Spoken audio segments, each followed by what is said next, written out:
तो सबसे पहला क्वेश्चन यही आता है कि why justice, why we need justice in society. इसका आंसर देते हुए ये कहते हैं due to differences in advantages and disadvantages among individuals, different rights are enjoyed based on their position in society. कह रहे हैं कि हमें जस्टिस क्यों चाहिए, क्योंकि there are differences in society. किस टाइप का डिफरेंस है, एडवांटेज एंड डिसएडवांटेज का। बहुत सारे लोगों के पास जन्म से ही बहुत सारी एडवांटेज उपलब्ध हैं, जबकि बहुत सारे लोगों के पास जन्म से ही बहुत सारी डिसएडवांटेज उपलब्ध है। मतलब कोई रॉयल क्लास में जन्म ले रहा है तो वो बचपन से ही हाई क्वालिटी स्कूल में पढ़ रहा है, और कोई गरीबी में जन्म ले रहा है जिसको आगे डेवलप करने के लिए स्कूल भी जाने का अपॉर्चुनिटी नहीं मिल रहा है। तो ऐसे में सोसाइटी में क्या है, डिफरेंसेस है इंडिविजुअल लेवल पर।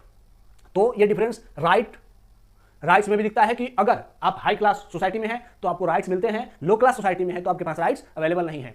तो आपका जो सोसाइटी में पोजीशन है उस आधार पर आप सोसाइटी में पावर एंजॉय करते हैं।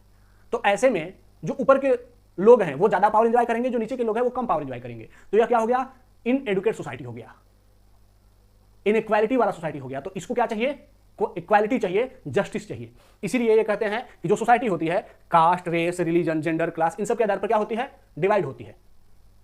तो ऐसे में समाज में जस्टिस की जरूरत है, सो दैट द डिसएडवांटेज और lower class people will also enjoy the equal status in society. ठीक है, अब इनके इस कंसेप्ट का यूज क्या है for civil servants, to ensure just distribution of goods and services. Society में जो सिविल सर्वेंट्स हैं वो जब गवर्नमेंट पॉलिसीज को इंप्लीमेंट कर रहे हैं तो इंप्लीमेंट करते समय वो क्या देखेंगे, सोसाइटी में कैसा डिस्ट्रीब्यूशन होना चाहिए, जस्ट डिस्ट्रीब्यूशन होना चाहिए। मतलब इक्वल डिस्ट्रीब्यूशन होना चाहिए। इक्वल का मतलब अमाउंट इक्वल नहीं, अपॉर्चुनिटी इक्वल।